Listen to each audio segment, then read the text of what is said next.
Good evening. It is 7 p.m. It is October 26th, our regular commissioner meeting at the Hapo Center. Commissioner Mullen, myself, in person, along with Administrator Keith Johnson, the clerk of the board, Karen Milham, and I believe Commissioner Peck is on the line. So with that, I'll call the meeting to order, and if you'd please rise and join me in the Pledge of Allegiance.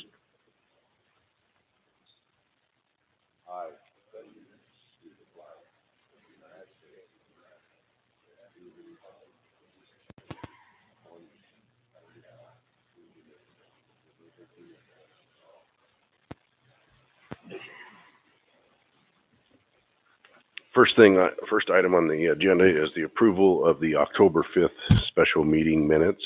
Has everybody had a chance to review them, and do you give a consent of approval? I move for approval. Okay. I didn't hear nothing out of Commissioner Peck, so I take that as... Any objections? Yeah, no changes, but the audio, even with my phone all the way up, is not loud enough to even hear. So if there's anything we can do. It's going to require you to get really close to the microphone to speak. Thank you. Okay. So the minutes are approved. Next is the vouchers.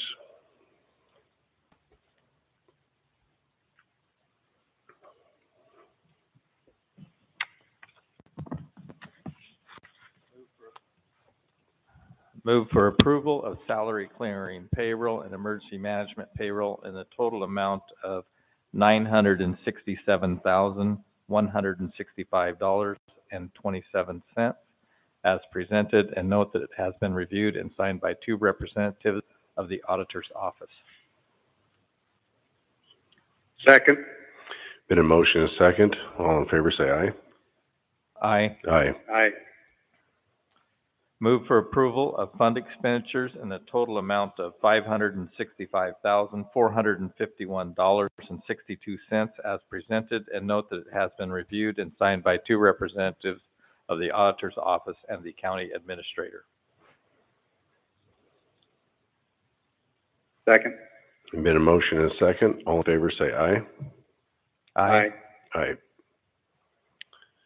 We're down to the consent agenda, and I believe there is 12 items on the consent agenda.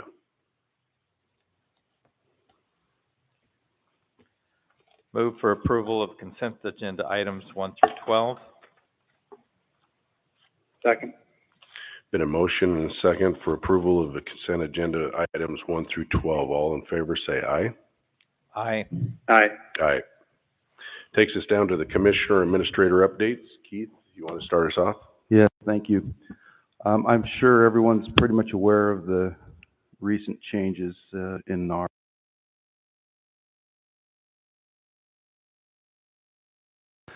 work on the litigation matters, and so we did not schedule that East Pasco public hearing yet. We will be awaiting further direction depending on guidance from legal counsel.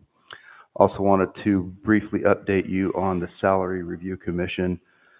We have still not received any applications from the 4 professional positions that are required for that committee. They would be professionals with HR experience in organized labor, human resources, law, and business. So I'm somewhat requesting authorization from the board to move forward with doing some recruiting from the professional community. That would be conducted by myself and Carly Nave, our HR director, to reach out to chambers of commerce and other perhaps service organizations, business organizations within Franklin County. Those positions do require that they be registered Franklin County voters with that requisite experience. I have been reluctant to do that because I do not want to be in a position of driving that agenda, so to speak. I know the intent of the board was to make that as independent as possible, but given the fact that we have, through our recruiting or our announcement efforts, have not received proper applications, I think it's time for us to do some more aggressive recruiting to fill those positions. So that's kind of my request or intent, depending on the input of the board here. I did manage to get a couple of days off, so I appreciate the work of the board allowing me to see my grandkids. Managed to spend a little time with them, but had another call with my counterparts across the state, our Washington County Administrators Association today, talking about some of the issues that are before a number of counties with respect to procurement and some changes in state law regarding public works contracts. And it was good to share that information to know how we can make sure that we're in compliance. We're very fortunate to have Matt Mahoney, who's somewhat of a recognized expert on public works contracting, and so we're in good shape. But that was an important part of our conversation this week. Commissioner Peck? Some additional unscheduled obligations this week that have reduced my meeting schedule somewhat, but from last week's meeting, I chaired the Benton Franklin Health District board meeting on Wednesday the 20th. Had a special meeting with the Hanford Area Economic Investment Financial Trust, the loan board under the State Department of Commerce, a special meeting in the afternoon Wednesday last week, considering a major residential construction project here in the Tri-Cities that we're looking to possibly fund. The special board meeting that we all had last Thursday met with the constituents on the 1/10 mental health and substance abuse tax, which is a councilmanic authority that the board has, and looking forward to bringing a proposal before the board in the near term for consideration of approving that councilmanic 1/10 of 1 cent on the retail sales tax proposal. And on Monday of this week, yesterday, we had the Washington State Association of Counties weekly update call and had another executive meeting of the Hanford Area Investment Trust yesterday. And then today, a couple of constituent contacts, but no formal meetings. Thanks. Commissioner Mullen? So last week we had a meeting with the Tri-City Regional Chamber, also set in on the Board of Health, discussion on non-elected board members being added to the board on a 1-to-1 ratio with the existing commissioners that sit on the board. I met with a local group about preparing for the mental health 1/10 of 1% that was up in Merrill's Corner, along with Sheriff Jim Raymond and Officer Hubert. Also had a disability board last week meeting and the Franklin County Emergency Management Board meeting. And that, I believe, is all for last week. For myself, I attended the Finance Committee and the Budget Review Committee for Franklin County, and something that is very apparent is the fact that our sales tax revenue has gone up dramatically. The reason being is people are shopping from home, and we're seeing the benefits of that in our sales tax, where they're not driving to Benton County, the mall, or other areas to spend the money. They're spending it from their home. We get the sales tax, so our revenue is way up. And we're looking very good at Franklin County with our budget. Ben Franklin Health Department, as Commissioner Mullen stated, where they're trying to dilute the commissioners by appointing other people that are going to have a say in our local health department. And this is very disturbing because they will have a say on how our Ben Franklin Health Department is run instead of the commissioners, the elected people. These will be appointed by the governor.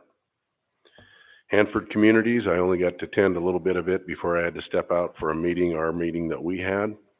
And then emergency management, meeting with Rocky, Commissioner Mullen, we attended together and virtually. So with that, that's the extent of my presentation. And Keith, I think that as a board, I think we should probably look at vacating that salary commission and tie ourselves to the state salary increase, whatever they got, how they got their set up for the state. I know a lot of other counties have done that, and that would probably be an avenue for us to go with, other than a commission that we can't really get people engaged to be involved in. My thoughts. I would like to make a motion to resolve the salary commission, basically based on lack of interest and participation. I believe that we tried to make a success out of the salary commission, but I believe it's time to move forward. I make a motion that we dissolve the salary commission. I will second that. There's been a motion and a second. Commissioner Discussion. A little difficult to hear on this end, but it sounds like you gentlemen have decided to drift off into a topic not on the agenda and pursue action. Am I correct in that? We were asked by the administrator to look into this and give him advice. So there has been a motion to vacate the salary commission, and there is a second. We're in discussion. So, Mr. Chairman, I'm going to lodge an objection. Point of order. You're attempting to take action on an item that was not on the agenda, which does not give the public an opportunity to speak, and it doesn't give the board members opportunity to prepare for this discussion. So I would ask that the board not take action on this and set up for discussion at our next meeting. There's no time urgency or criticality that would keep us from not doing this next week. Commissioner Mullen, will you withdraw your motion, and we'll put it on the agenda for next week? I withdraw my motion and look forward to seeing it on next week's agenda. So Keith, would you please put that on next week and give notice for that? Certainly. Okay, thank you. All right, with that, we will certification of appreciation for Ellen Manicuse. 25 years of service to Franklin County. Dear Miss Manicuse, on behalf of Franklin County, I'd like to express our gratitude for your faithful service as a Franklin County Legal Secretary, Level 4, from August 5th, 1992 through October 14th, 2021. Your contributions to the county and your years of service have been invaluable. Please accept this certificate of appreciation for your dedication and professionalism. We hope you know just how much we respect and have valued you as a colleague. You will be missed at Franklin County. Is Miss Ellen Manicuse here?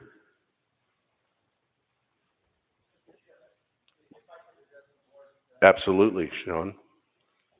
And if anybody else would like to speak and thanking her, you're more than welcome after. Thank you, Mr. Chairman. I just wanted to point out, Ellen Mancuso has been with our office since 1992, as you referenced. We've seen a lot of changes, and I think one of the highlights of the growth in Franklin County, this was at a time when the coroner was actually a part of the prosecuting attorney's office, because we weren't at that population threshold. So this was the first, it was in 94 when we had the first election for the county coroner. And we've seen a lot of changes throughout that time, and Ellen was certainly a part of that. She has already retired and headed to warmer climate down south in there, Arizona. So I wish she would have been able to be here and be recognized, because I think that is a significant contribution to the county. She's assisted the Child Support Division for all those years, has a lot of experience, and so we're going to be looking for replacing her expertise in the office in the near future. But she has been a great contribution to our office over all those years. So thank you for giving that recognition to her tonight. Thank you. Anybody else would like to say something on her behalf? Okay, hearing none. The next item on the agenda is a closed record hearing, sub 2021-06, Zaragoza edition. At this point in time, I will open the closed record hearing. Derek, can you help me out on the pronunciation of the edition? Zaragoza? Zaragoza, okay. I think that one's mobile, if you want to grab it. Yeah.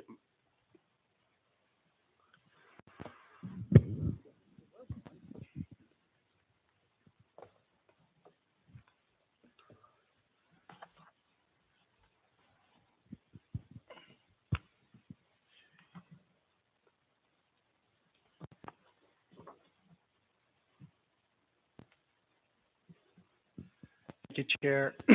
Yes, this is a request for residential subdivision. It is 8 lots. It's a preliminary plat of 8 single-family residential lots. And it's on a 10-acre property located in the Clark's Addition. The zoning is rural residential 1. Comp plan is rural residential, and as mentioned, it's in the Clark Addition. I don't know. Okay, so what you see on the map is an area in red. It's not showing up. Okay. And that's the subject property there. Access will be from Roberta Road along the south, right where you can see the T9, the township and range indicator. That will extend out. There's also a proposed north access that will connect the 8 lots to Ivy Road.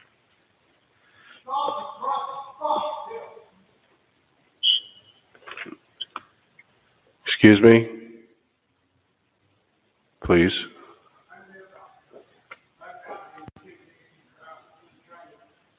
Okay.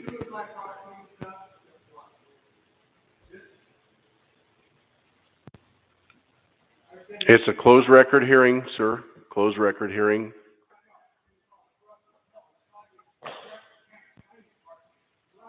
Okay, sir, please. Derek, continue. Okay.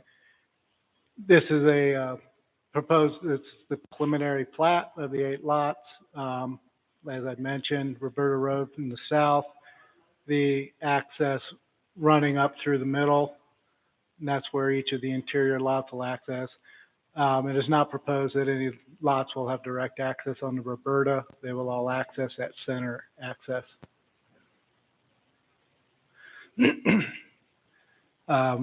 They provided a SEPA checklist and included documentation of both self-imposed mitigation measurements for Parks and Rec impacts, transportation impacts, and for school facility impacts.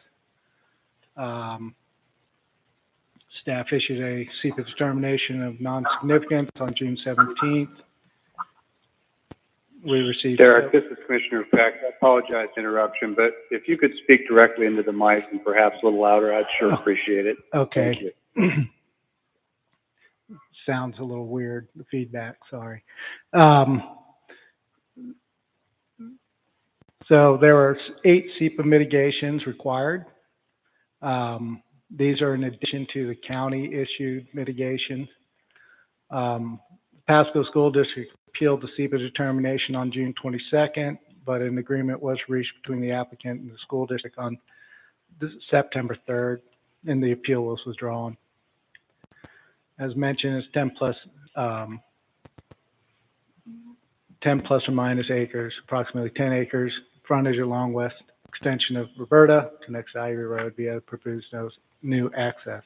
Fire suppression will be provided through fire separation, as there are no fire hydrants or access to such facilities within 500 feet of the properties. It's in Franklin PUD, and Pasco School District serves the area. These are some of the conditions of approval that are above and beyond what we call our standard.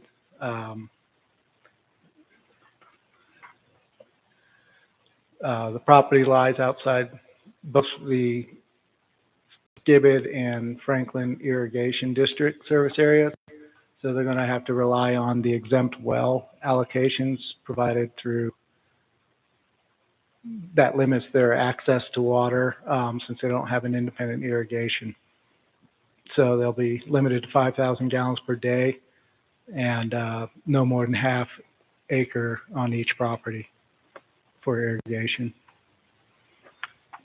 And the recommendation of the planning department is, as presented, that they approve the application with 6 suggested findings of fact and 6 suggestion conditions of approval. And as mentioned, those are in addition to the 8 mitigation requirements. Those are pretty basic, you know, how they, sorry,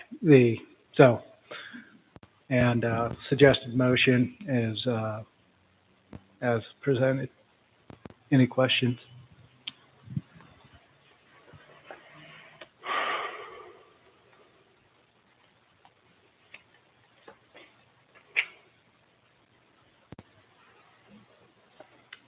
Was there any objections to this? No. We received a few calls asking about whether or not the Roberta Road would be interfered with.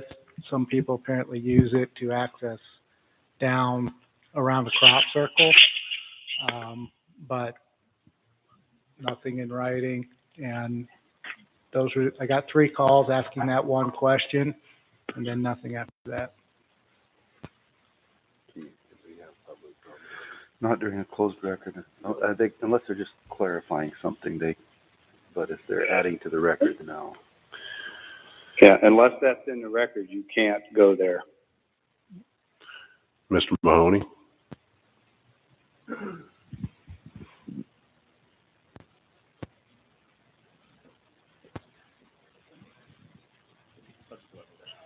Yeah, this was presented to the planning commission, and what we do is they do their recommendation. That's an open public hearing.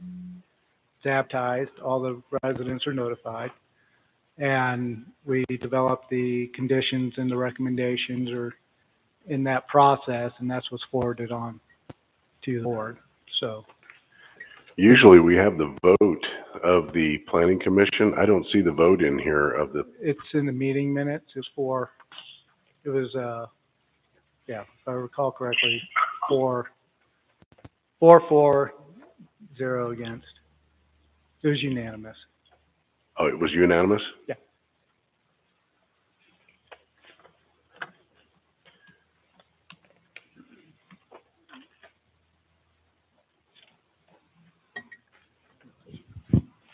Any other questions from the commissioners?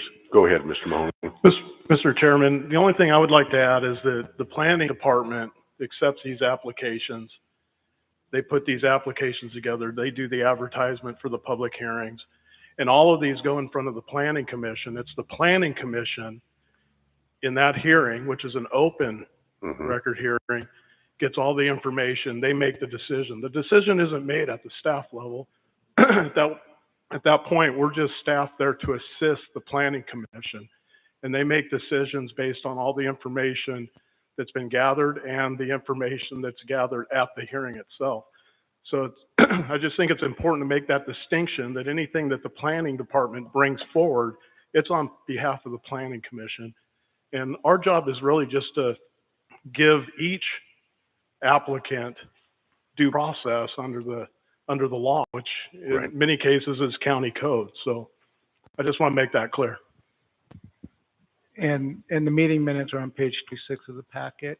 They should be, and then you'll see the roll call vote at the bottom. And as mentioned, all 4 attending commissioners voted yes. I must not have the whole packet because I've only got 24 pages. I don't have the 26 page.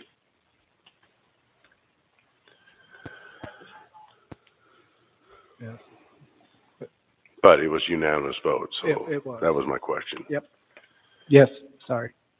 Moved away from the mic. And these are half-acre plots. 1 acre. These are all Yeah. 6 1-acre. 8 1-acre lots. And they're allotted 5,000 gallons a day, max, Correct. for the house and the half-acre lot. The entire subdivision is. The entire 8 lots Yeah, is it's pretty standard. to 5,000 gallons a day. Yeah, because, and a half acre of irrigated, land. These are residential. They're not for Right. the purpose of farming or anything like that. They should not be using above the average residential use.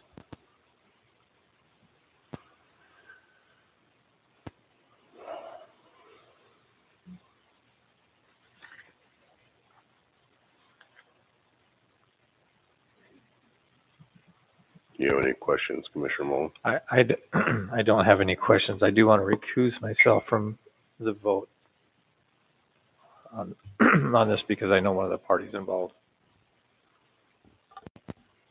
Okay. So Commissioner Mullen has recused himself from the motion and the vote. Yes, Commissioner, Commissioner Peck, I would ask what the basis for the recusal is, please.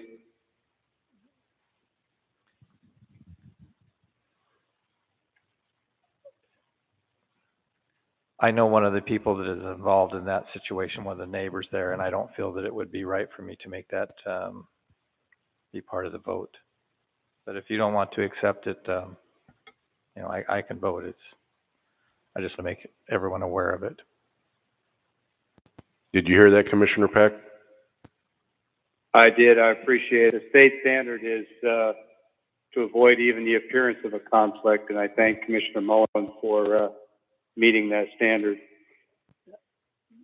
I do have a question for Mr. Bratton, if he can answer it within the record. The threshold for administrative approval of short plats in Franklin County is how many lots today? It's 4 in rural, 9 in. Okay, thank you. No other questions.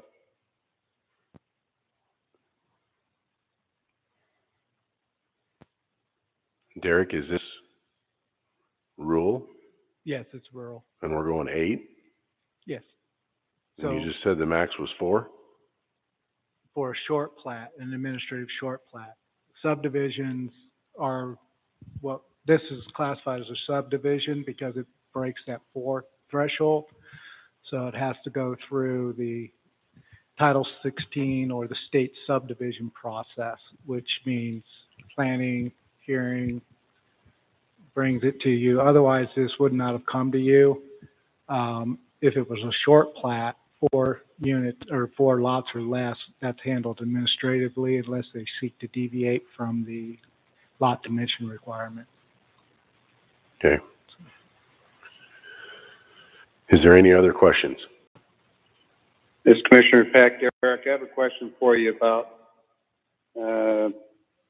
again, within the record, water. The developer proposed individual wells per parcel or per lot. Mm-hmm. And if I understood your comments, you're saying that the record reflects that a well per lot is acceptable, but the collective or the cumulative total potable water draw or domestic water use draw per day shall be 5,000 gallons for all 8 lots combined. Is that correct? That's correct. It's similar To the to record. what we saw in other subdivisions that are similar. Is that they I'm sorry, I can't hear you. If you could speak into the mic, please. This is similar to various other subdivisions that did not have access to irrigation or chose to do it through exempt well process. The state has limited exempt wells to a certain limit, usually, and that limit is 5,000 when they put in an application. Otherwise, they have to go through a different, they actually have to go through a different process to get the rights to the water. If they, So, Mr. Johnson, if you could summarize that answer for me, please. I was not able to hear but 1 or 2 words. Go ahead. the proposal is for 8 exempt wells. When that occurs on a subdivision, they're limited in the total water allotment that's available, and that's that 5,000 limit. We have other subdivisions where you'll see that this is the case as well. Average daily water usage is usually at least in an urban setting, is about 250 gallons a day. So 5,000 is, for a residential use, is pretty significant. That's an average of,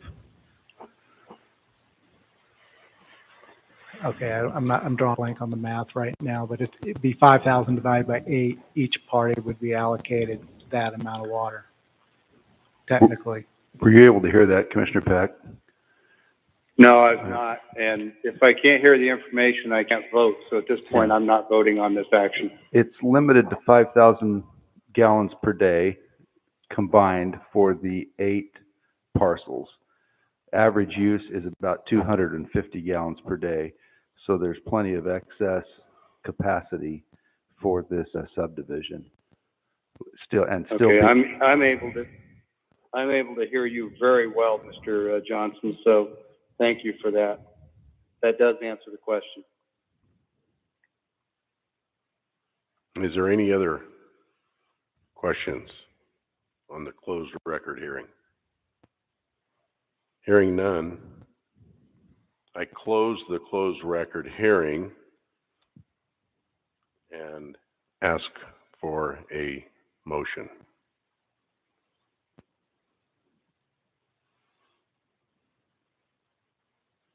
Hearing no sign of a motion, we will leave this as it is.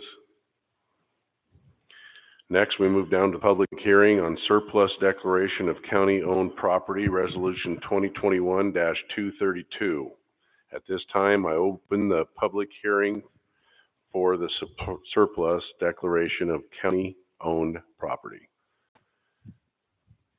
Mr. Mahoney. I'm going to have to apologize because I'll probably be exactly the opposite of Derek. I'm kind of used to talking in mics, so sometimes even singing in them. I appreciate your time, Mr. Chairman, Commissioner Mullen, Commissioner Beck. Can you hear me? I can hear you just fine. Thank you. All right, great. I'd like to start out today's public hearing for the proposed surplus of county-owned property through the motor vehicle and coroner funds is being held in accordance with RCW 36.34 and is an opportunity for the board to receive public testimony and admit any evidence offered for or against the propriety and the advisability of the proposed action. The proposed action includes the following county property owned through the motor vehicle fund, which is a 1980 Champ forklift, a 1996 Ford F-350, a 2001 Chevy Venture van, a 2010 Chevy Silverado, a 2011 Ford F-150, and 22 broom cores. And we also have the following county-owned property owned through the Coroner's Fund, which is a 2003 Chevy Blazer and a 2004 Ford Explorer. So at this time, I'll just kind of hang back and be available should the board have any questions or should any of the public have any questions for me. What is the plan to liquidate the items? Usually what we do is, in this case, we'll be going to public auction and we look at the local auction houses and see who's got the closest auction coming up. And so in the past, we've used, I believe it's Tri-City Auction, we've used Booker Auction. I think those are pretty much the main two that we have used. And really it comes down to a timing issue for us and of course when they're holding their auctions and stuff like that. So in this case, the only one that I'm aware of, I believe Booker Auction has one coming up in November. So we will be looking at that and then also seeing who else has some availability. But I do in the future look at coming back to the board and looking at some other options for for public auction, which you can do some online stuff, but, in this case, during the times, I know it's not my decision, it's up to the board. There is some benefit to carrying out these auctions with, private auction houses and doing it as local as possible, so. Yeah, I would agree that we should use a local company to auction off the items, keep our business here in Frank County. But, yeah, keep it local and Yeah, and this is a public hearing, so, the public can yeah, speak we to did this. advertise it as such, Yep. and we do want to give the public opportunity. Can I ask a quick question? Absolutely. And I've asked this question before when we've gone through this exercise, Mr. Mahoney. Could you describe what a broom core is and why we have 22 of them and how they are reused? It's actually pretty interesting. Before I came the Public Works Director, what these are is we do have the brooms that everybody sees out on the road, brooming up the roads. And what happens is you slowly wear out the bristles themselves. And that's what we're talking about, is where we have worn these out. And what they're actually used for is a lot of people use them for their livestock. They become like good scratching posts and all of that. And so the county used to give them away, or at least our department before I came the Public Works Director, and then thinking, well, first off, we can't just give stuff away. State law requires us to go through a process. And second off, we are finding that there is definitely value to these broom cores. So we've, and I do have some information here that I can share that will kind of give you an idea why it's important for us to auction these off as well. Is we've seen a value from these come up to as high as $100 for one broom core. And so certainly anything we can do to bring money back into the fund to help it keep operating is good for the county. So so that's what they are. They're spent. We certainly is less than what we used to have. We are trying out different types of broom cores to give us greater use, greater longevity out of them. But once we use them, this is kind of just a whole year's worth of, probably almost a year and a half's worth of broom cores. Thank you. I'm curious, how much are they new? I didn't prepare myself, but I can provide you that information. All right. I don't have it with me. That's fine. I'm trying to think when we purchase them. We purchase them in groups, and I want to say, I mean, I don't even want to guess. I don't want, but I absolutely will get that information and get it to you. All right, thank you. Okay. Yeah, they're more than $100. I'll guarantee you that. A lot more than $100. So there is public comment. If anybody wanted to talk to this issue at this time, please come forward, or if any other commissioners have any comments. No other comments. Only on this issue, though, of the sales. Public comment, other public comment is coming up next. So seeing no comment on the public hearing on surplus declaration, I now close the public hearing for surplus declaration of county-owned property. I will entertain a motion.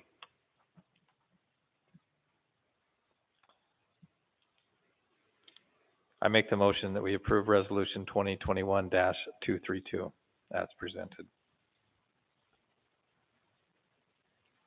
Second. There's been a motion and a second. All in favor, say aye. Aye. Aye. Aye. That takes us down to public comment. So you got anything you want to talk about now, please come forward.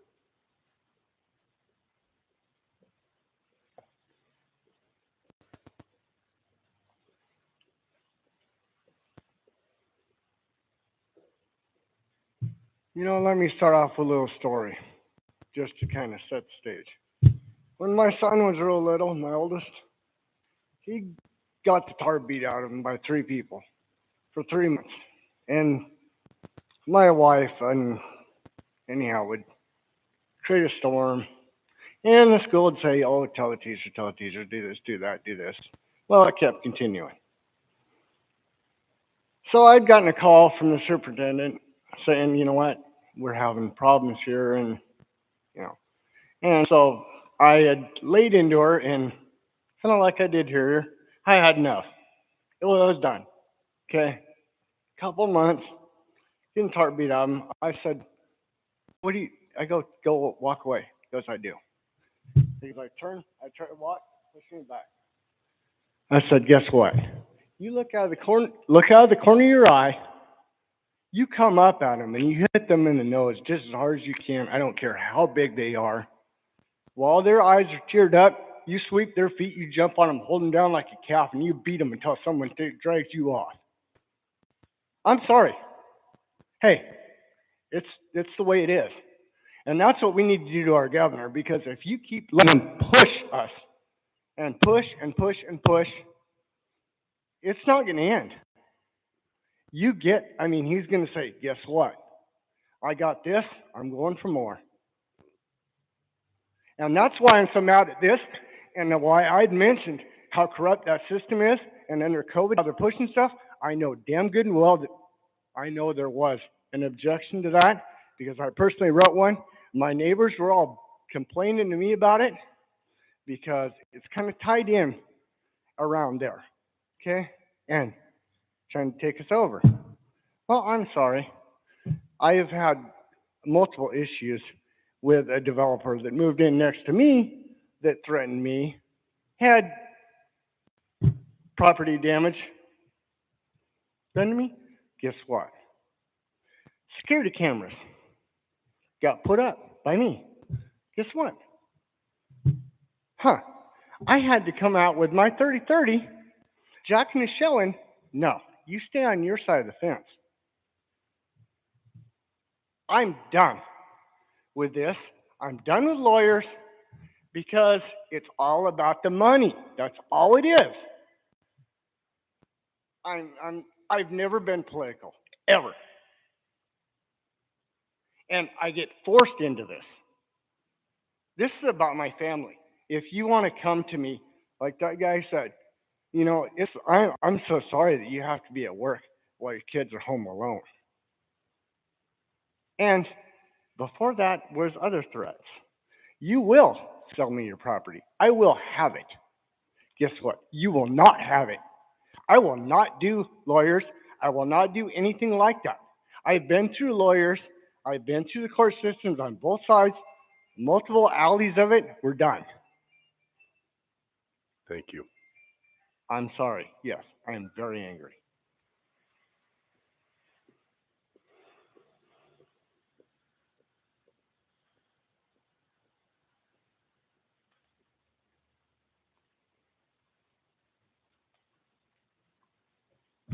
Good evening, Commissioners. My name is James Follansby. Live at 3641 Frontier Road, Pasco. I've been to 3 previous redistricting committee public hearings. One was here, one was in Connell, and one was in Mesa. Each time we had a meeting, several proposed maps of redistricting were presented. Each of the 3 times they were different. The first one, it was held here, there were only 2 proposals, both of which had very concentrated districts within Pasco, and the third one was all the rest of the county. At the second one in Connell, some of us spoke to something a little different, which was try and make each one of the districts have some urban, suburban, rural, and farming nature to each one of them, so that each commissioner would have some vested interest in knowing what is going on in those 3 areas. So I was one of the persons who suggested that we have vertical separation between districts, starting at the river and including all these types of land and people in each one of the three. But there was no map showing anything like that. They talked about it, but they didn't show anything. Then the next one was at Mesa, the last one, and still they had nothing. They were talking about a vertical district plan, but they had no map. So since then, I have 4 maps that were printed in the paper talking about 4 different things. And there is one then finally, which has 3 vertical districts, which is known as option 4. I'd like to stand here and say that I strongly suggest that if these are your choices, definitely use option 4 for the reasons I've stated. And it's a moving target when the redistricting committee presents different maps, different ideas for public hearing, so you don't get a real complete idea of what the people at that hearing are thinking. And I think that's the purpose of the public hearing. So in spite of that, I'd like to suggest that at least consider strongly option 4 when you have that opportunity. Thank you for your attention. Thank you.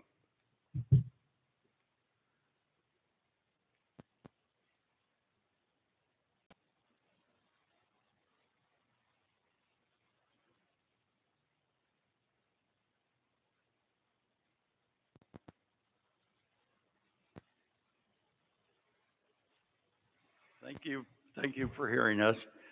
I would like to say that in Franklin County, any of the black water that comes out of the potato plants can either go back in the Columbia River or go to the Franklin County's or Pasco's industrial water system. We can't say the name of the company. I understand that, but it's a large potato company that has been running other people's land to put the black water or whatever you want to call it, the wastewater on. I think Franklin County ought to eliminate that. And they can put it in the Squatch Canal and double the size of the plant. That's what they did in Richland. They doubled the size of the plant and they put it back into the Spokane River after they put it, or Yakima River, I guess, rather, after they put a cleaning plant in. And I think we ought to be entitled to that in Franklin County. Thank you. Thank you.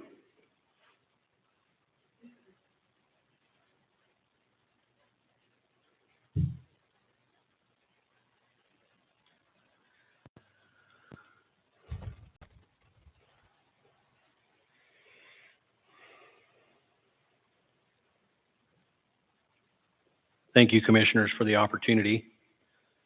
2 things for you this evening. One of them I brought to you before. Actually, both of them, different times. Would you please consider making a statement from Franklin County that we will not support an income tax here? It's happened in a number of other jurisdictions. Would you please consider doing that and making a statement that has been made many times? There's been 10 votes statewide on this and has been rejected 10 out of 10 times, and yet it's been brought back again, and I think that it would be wise for us to make a statement that we do not support that here in Franklin County. The second thing, last night at Pasco City Council's workshop meeting, there was an item added to the legislative agenda of Pasco that would support building another bridge across the Columbia River. I would request that you commissioners would join that effort and also support beginning the process of looking into and building another crossing across the Columbia River. And I think as that process is underway, and I believe what the findings will tell us is that we potentially need 2 additional crossings. If you go to Spokane and you look at Spokane River. For a long distance there, it's almost every half a mile, or some cases more dense than that, that there's a bridge across the Spokane River. And we have two bridges here to cross the river, and some of our traffic issues that we have, I think would be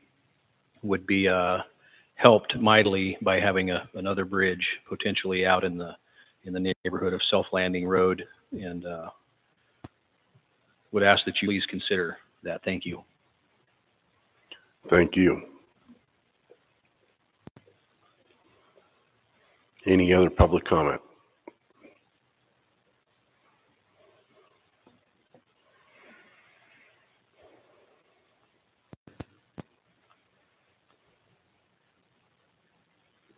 Kevin Heinen, Franklin County resident, Mesa, Washington.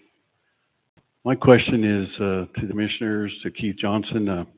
I've heard a little gossip floating around. Is the redistricting committee still going, or is that whole deal been put on hold? I understand there was supposed to be another meeting happen here in the Tri-Cities to represent the Hispanic community, and if that happened, I think that's wrong. I'm asking a question to you, Keith, or Yeah. the commissioners. I'm happy to respond to that, Kevin. Thank you. Yeah, as I said kind of at the outset of the meeting, that redistricting effort has been temporarily put on hold pending some guidance from our legal counsel in the litigation matter, because they're inextricably tied together, and we want to make sure that we're following the correct legal procedure for the court. So I recognize the difficult work that the committee has already entered into, but it is temporarily on hold. So why did we even have a committee? And who made this decision to stop this? And when?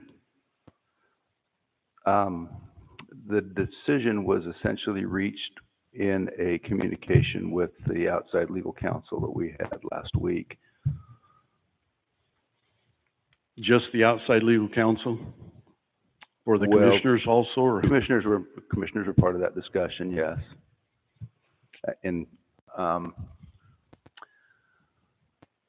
we knew that was a possibility. We'd hoped to avoid that, but because of the changes in what's happened in the court matter over the last 6 weeks, that became apparent that it became necessary for us to suspend the work of the committee.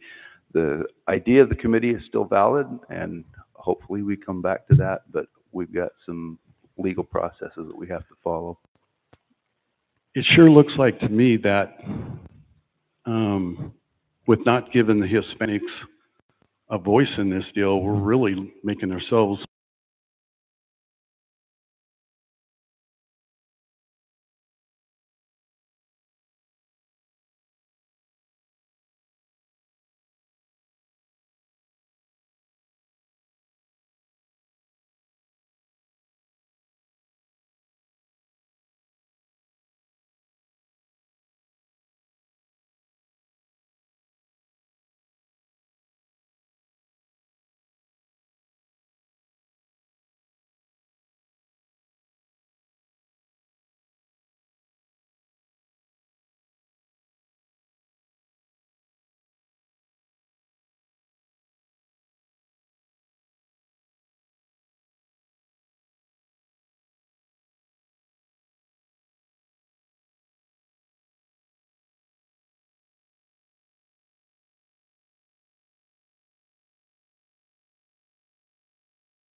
And that's the other thing. I appreciate you meeting at night, and I wished you would do it a whole lot more often, like every other meeting.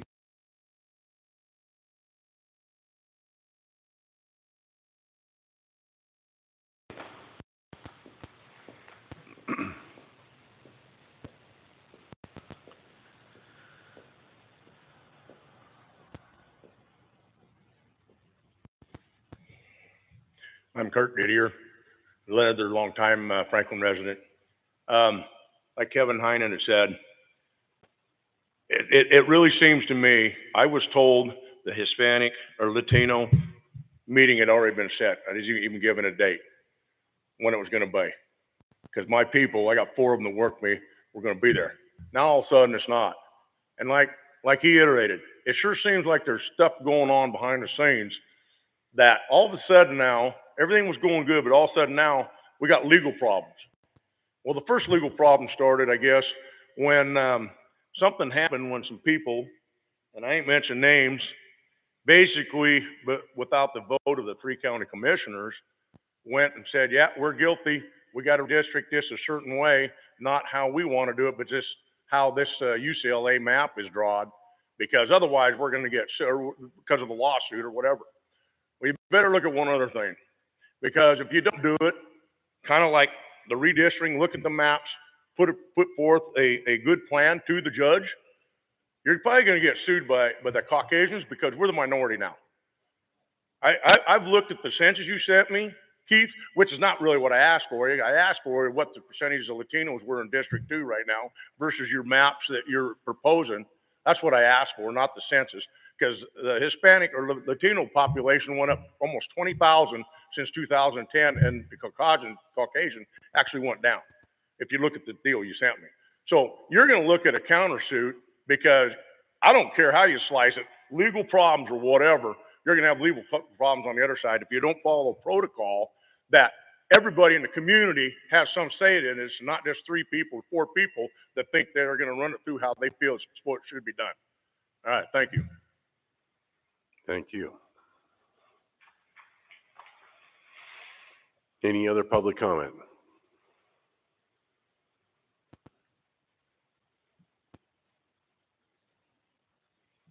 Kevin Schultz, sad resident of Peckerville, Pasco. I'm just curious, with all this redistricting thing going along with Kevin, and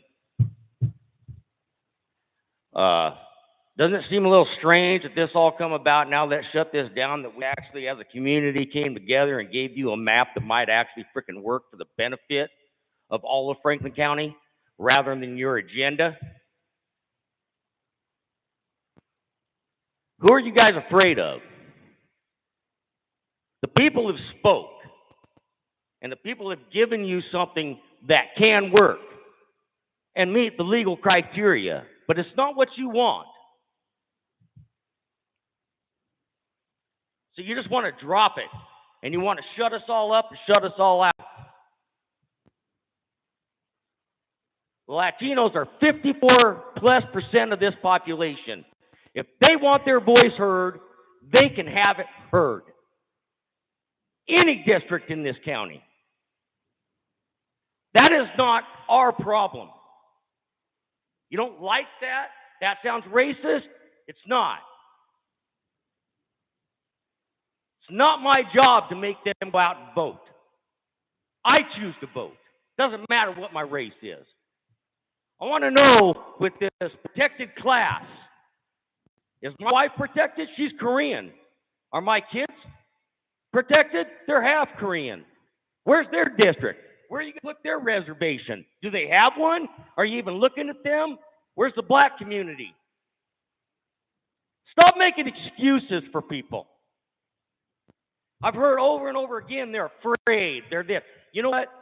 I know and love numerous Hispanic people in this community.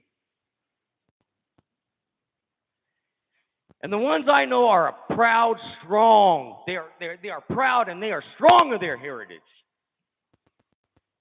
They're not afraid. And the people that are saying they are, And the two that have been involved in redistricting that keep coming up to the mic saying they're afraid are Hispanic. They're using them and abusing them for their own political agenda. It's freaking sick.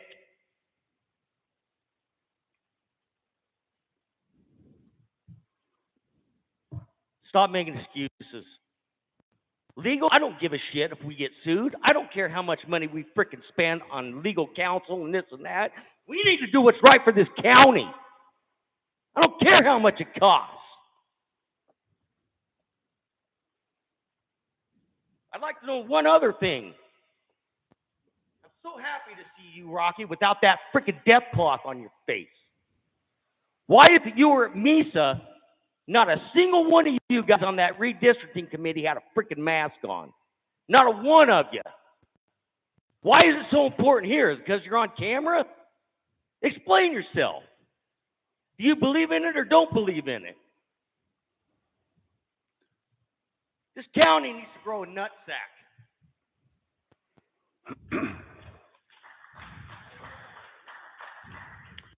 Is there any other public comment? Do you mind if I respond to that just Absolutely. briefly? I will be careful. It appeared from your comments, and I appreciate them, I really do. And much of what you said I agree with. I am just the messenger. I did not make this decision. I do not make the decisions. I do provide some level of input to the Board of Commissioners. I do not care to wear a mask, but I am instructed that it is the law for me to wear the mask during public meetings. And as much as I may personally disagree with that, I'm obligated to follow the law. Yes, and I should have been wearing my mask in that meeting.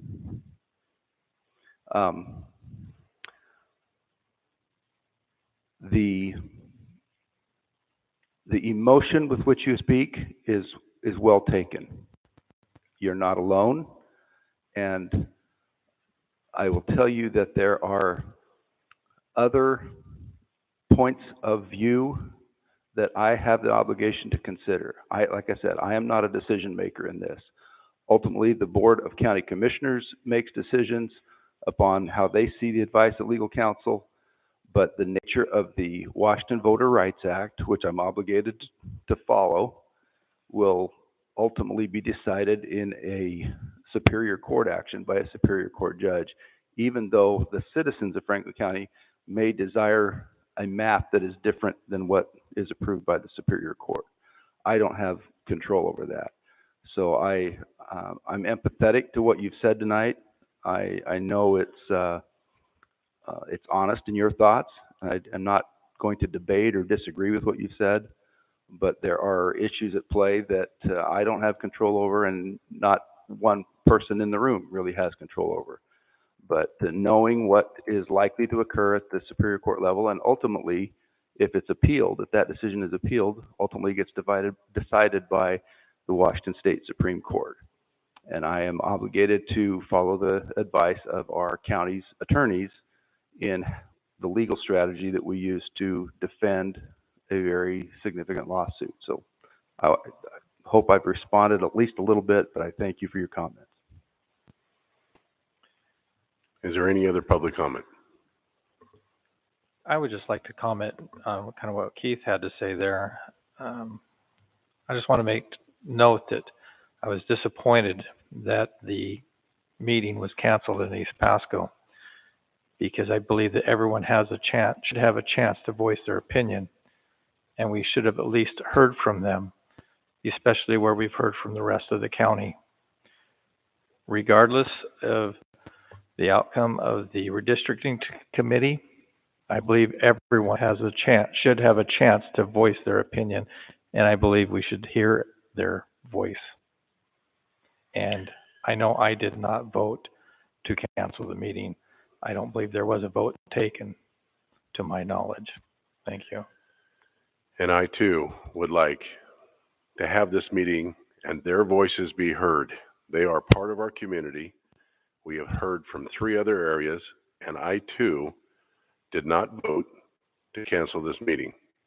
and I want to hear from the constituents in East Pasco.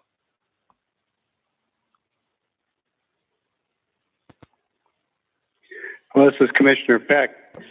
Since you two didn't vote and I didn't vote, there must be some other lawful mechanism by which this happened. Why don't you just be candid and explain to people, or better yet, let me do it for you. When you're in litigation and you have attorneys retained, there's something called attorney-client privilege, and the board is legally barred from waiving that privilege individually.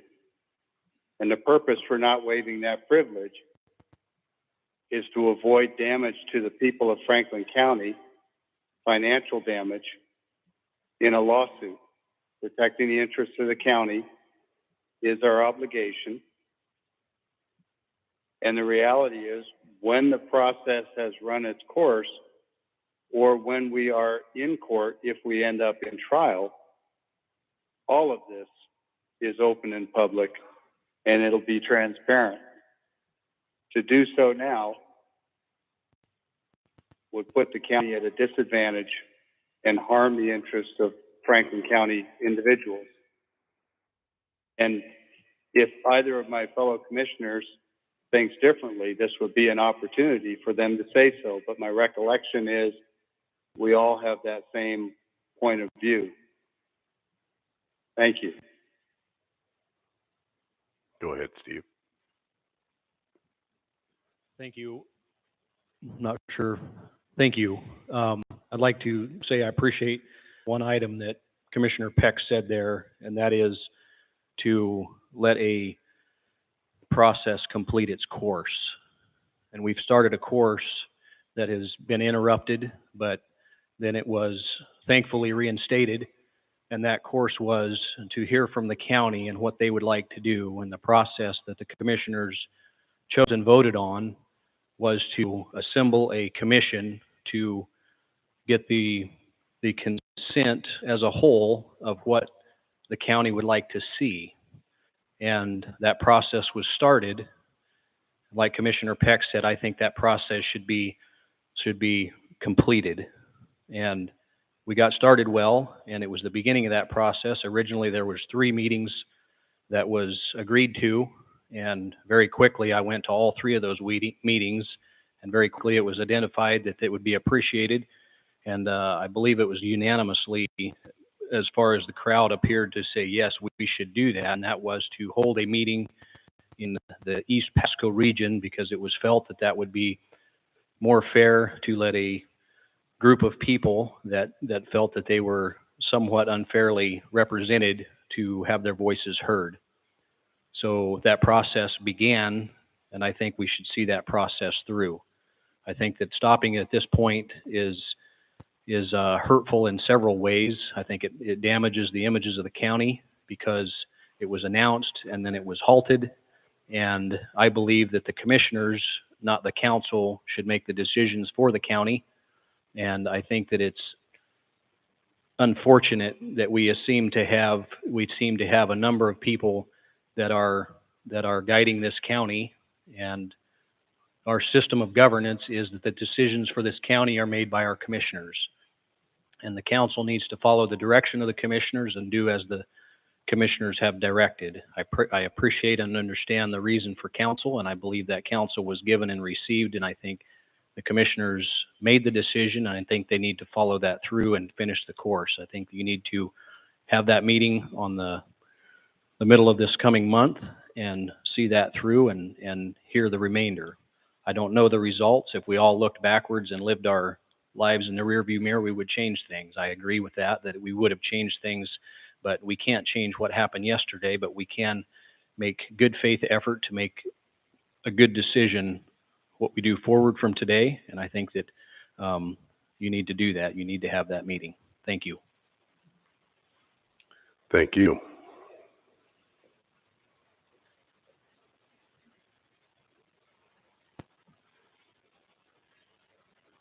I just have one short comment. I'm Kurt Didier again.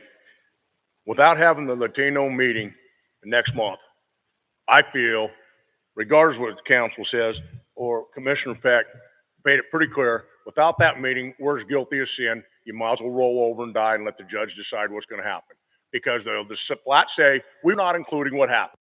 And maybe that's the whole point why the meeting was canceled or why they refused to take the meeting or whatever. For that simple fact, they can say, we were not included. They drew up this map.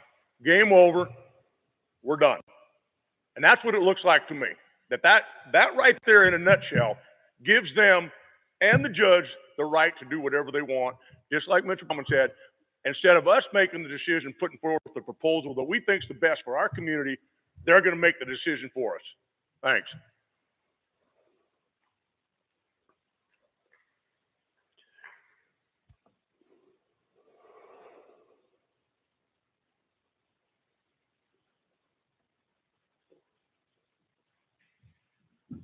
I truly do not understand why we allow someone else to make decisions for us over here.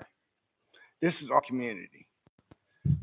You guys are our representatives, or step up or whatever, anyhow. But the power should come from us and go up. This is our community, not Olympia's, not Seattle's, not special interest, whatever. This is ours. No judge from somewhere else should be able to make the decision. It should be a county-wide vote done, every person in the county. Judges, West Side, Olympia, they can all.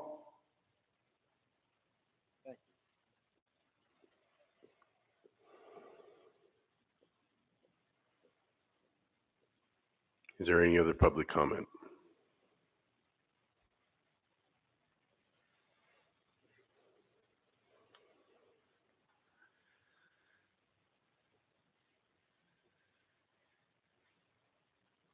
Thank you, Commissioners. Sean Sant, prosecuting attorney. I think it's important to give a little bit of background of where we are with this process. A lawsuit was filed earlier this year. It wasn't until a month after the lawsuit was filed that the redistricting committee was put together by resolution. There has to be a caution when litigation has already commenced and a resolution to put together a voluntary process, because the statute does address certain processes.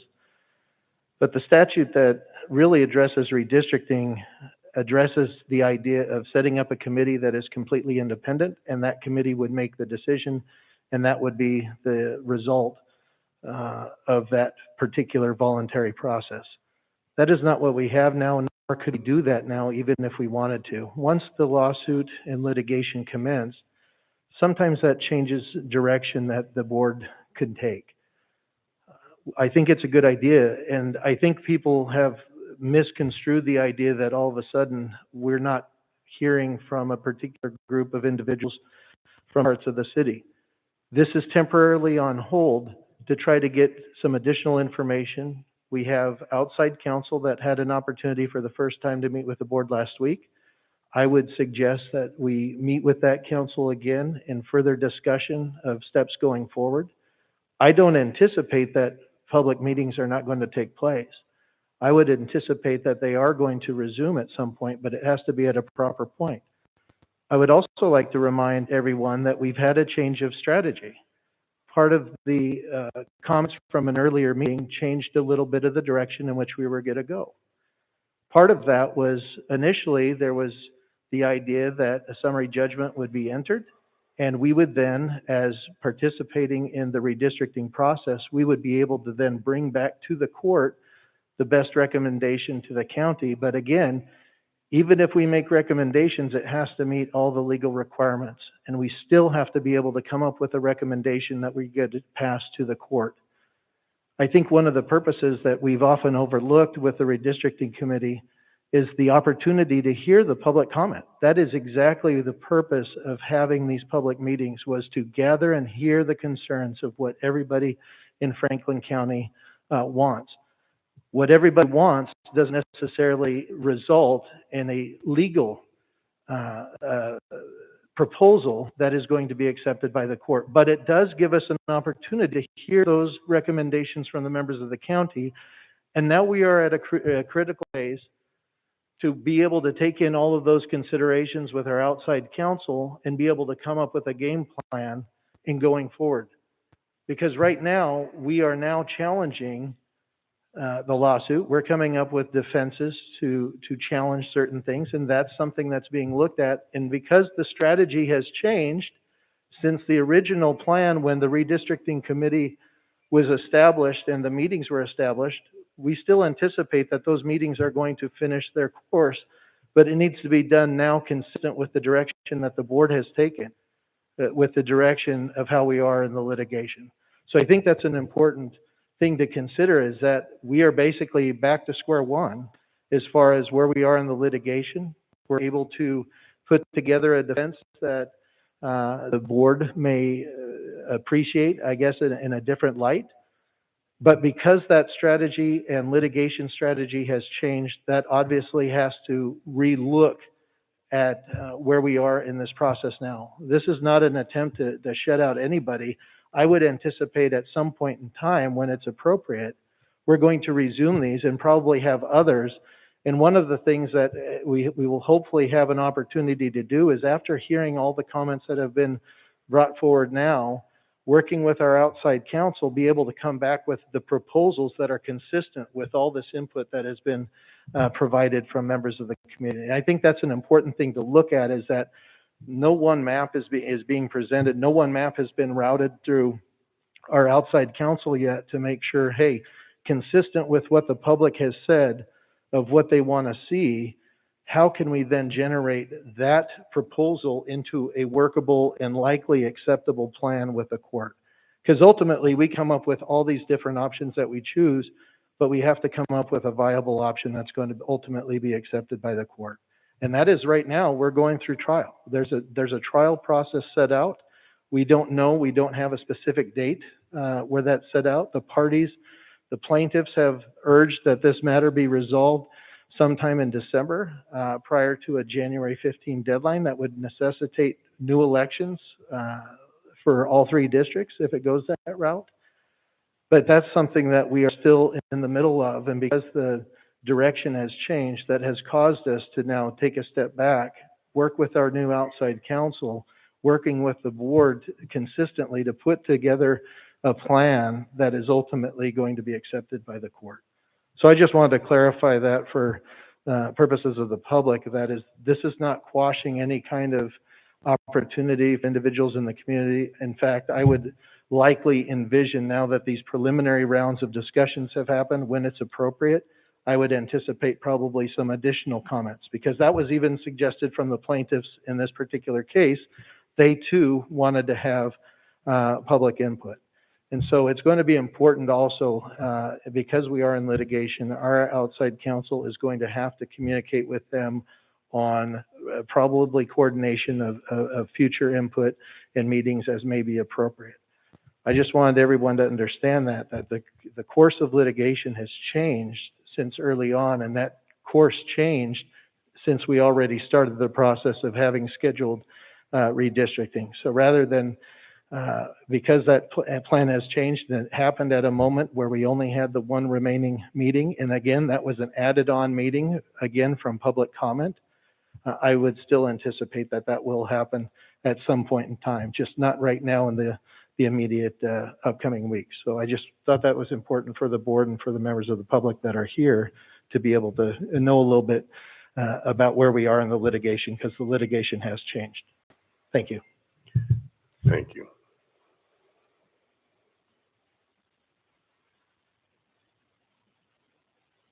So my statement's in the form of a question. Is there a court order that says you can't hold meetings with the people that have elected you in office to have discussions and issues? And is there a legal order that says you can do it? That's my question. And what stops you from holding meetings and talking to people about this issue and this problem, void of a court order or something else? Just a question. You know, the law's the law, and I haven't seen anybody say you can't hold meetings or you can't finish things out. You don't have to hide behind that in order to do your jobs. Yeah. There's no court order that I'm aware of. I feel that, in my opinion, we should have went forward with the meeting in East Pasco, if nothing else, to add those comments to the previous comments and given everyone the chance to voice their opinion. And I was disappointed that it was canceled. Irregardless if there's going to be more meetings, we should have included them. And I feel we still should. So our county was a little bit torn apart for a little while, and I really felt that we were starting to come back together and we were building some goodwill. I was at all three of those meetings. I participated in those meetings and watched those meetings come together, and rapidly I could see a community, coming together as a community. I would encourage you not to stop that now. It doesn't negate the work that's going on outside of this, but we have started the goodwill of the county of trying to come together to see if we can work together and come up with a plan. I'm pretty sure that I heard our prosecuting attorney say that goodwill means something to the court. And I think in goodwill, we're working as a county to come together as a county, to have a plan as a county. We're trying to be inclusive of all communities that is represented in our county. And I think we need to continue with this. And a 7-minute word salad trying to explain why we shouldn't do this is not acceptable. It's your decision, the direction we take. I think that you need to make the decision and we need to continue with that. Don't negate outside counsel. I don't discount that at all. It's your decision and they follow your decision. I think we need to continue to come together and continue to work with goodwill of the county and the residents of our county and see what they have to say. And like our prosecuting attorney said, that there was some of the results of some of the meetings that we have already had has given us an idea, and we adjusted our strategy. What if our fourth meeting adjusts that strategy further? I think we need to continue in the direction that was already set out on. Thank you. Thank you. Is there any other public comment?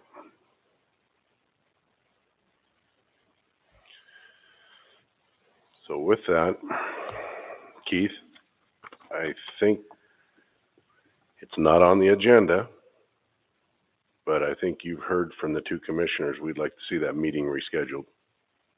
I have no objection to rescheduling a public meeting. We've got time to do that. Thank you.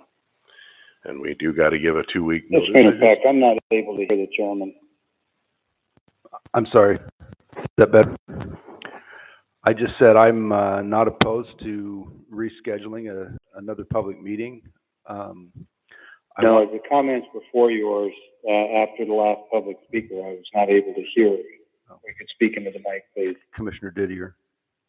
And that was Commissioner Didier, and I said, you've heard from 2 members of the board. I think we need to reschedule that meeting. I would hope it would be 3 members of the board. It's awfully difficult to hear. Are you referring to the previously scheduled East Pasco meeting? Yes, I am.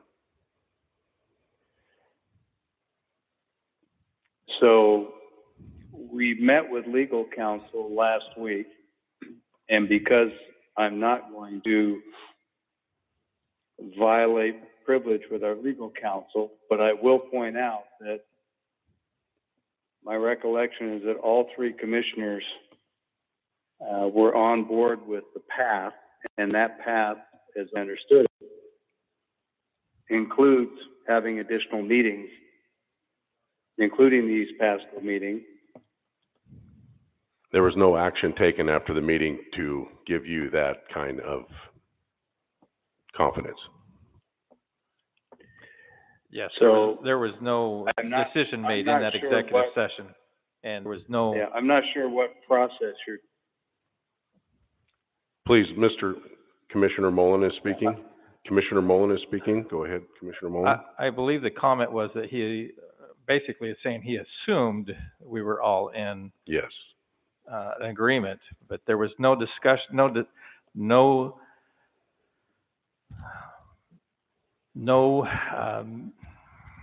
agreement made during during the meeting, and there was no agreement made after the meeting. There can be no agreement made during the meeting. It's executive session. All motions, consensus has to be done outside of the executive session in public. Yes, that's what We were advised by our attorney. If we took the advice of the first attorney, we admitted guilt, and we would have been done with this situation.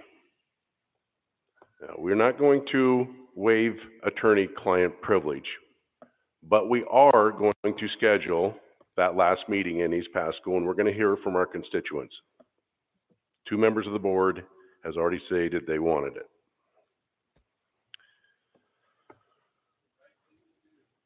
So with that, we are going to move down to administration office business. Keith.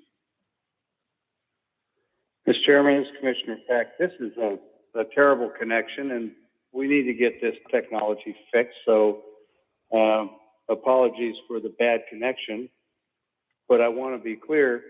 Did you just take a vote to move forward with this other meeting?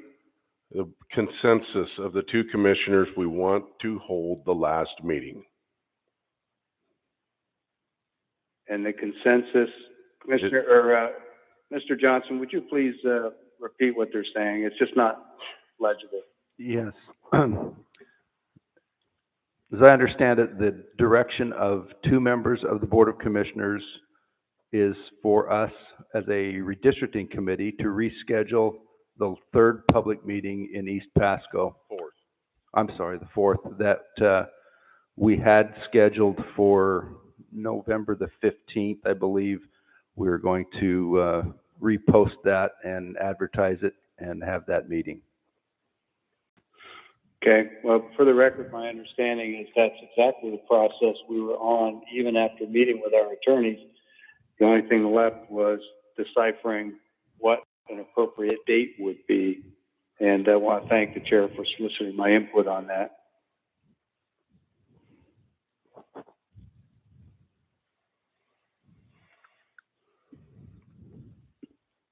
Okay, Keith, administration office business. Okay. I have included in your packet a letter from the Board of Commissioners to Senator Patty Murray. This was a letter that was drafted by the folks in Benton County. They would like us to sign on as a supporter of getting funding from the federal government through Senator Murray's office for the Three Rivers Behavioral Health Recovery Center. We have talked about this several prior meetings about the possibility of building that kind of a facility to handle inpatient recovery and detox and rehabilitation for those suffering from substance use disorder and or mental health disorders. We remain the largest metropolitan community in the state of Washington that does not have this kind of a recovery center. And so we're looking for assistance from the federal government to finance the establishment and funding of that center. And so just asking for your support to sign that letter. I support Commissioner Peck. I support it, Commissioner I support Mullen. it.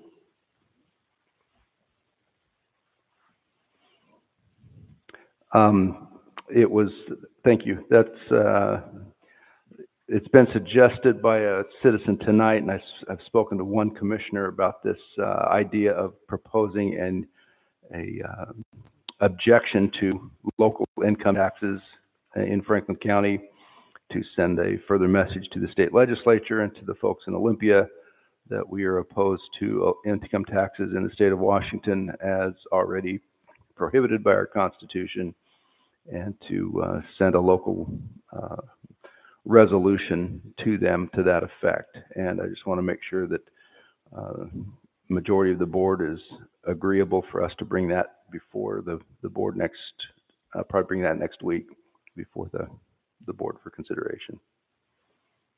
This is This Commissioner Mullen. I'm Commissioner in Peck, agreement. I certainly agree with the sentiment behind such a letter, but it is an utter waste of time. The Constitution already prohibits it. We've had numerous statewide votes. If anything, what it does is it simply dilutes any other letters that we might send on other issues. The county has already established a bit of a reputation in Olympia such that we don't get taken very seriously. And if you spend much time in Olympia, you'll find that out. So I see no reason for us to be tilting windmills. It's a violation of the state constitution. No letter we send is going to change that. No letter we send is going to strengthen that.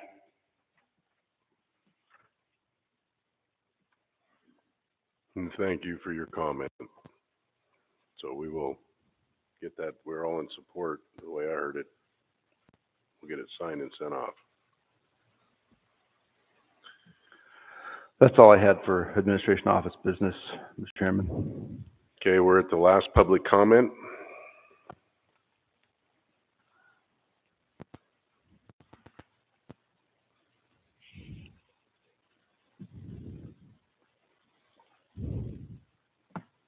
Brand new topic for consideration tonight. So I've spoken to a couple of you about this, spoke to the facilities manager here. I think that commissioners need to take into serious consideration the condition of the parking lot here at the facility. As a local developer, I get to work with asphalt a tremendous amount, and your asphalt is in dire need of repair here at the facility, as well as striping in the parking lot. I think you need to take it under close advisement. If it goes much further, it's going to need to be replaced, and it can't be repaired. So just observation from somebody that noticed. Thanks. Thank you.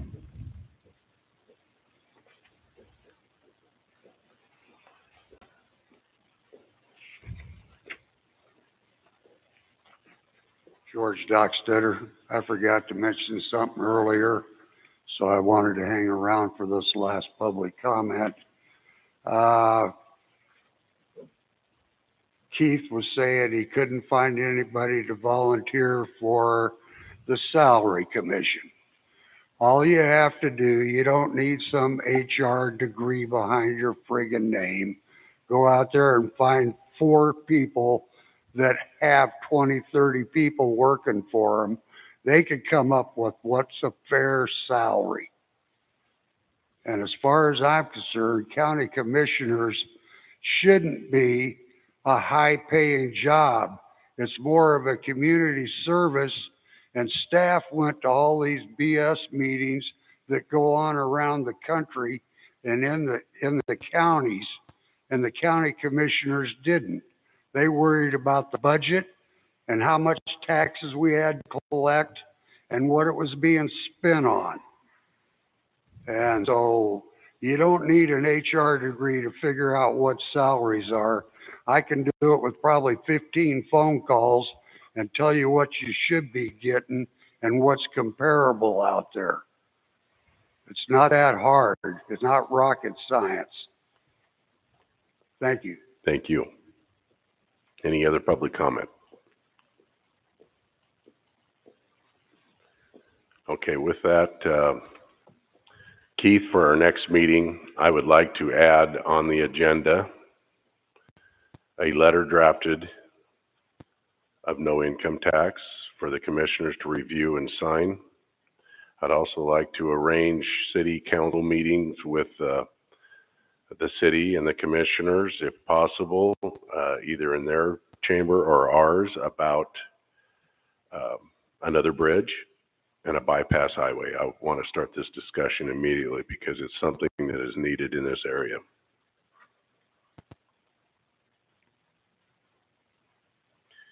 Is there any other business for the good of the county?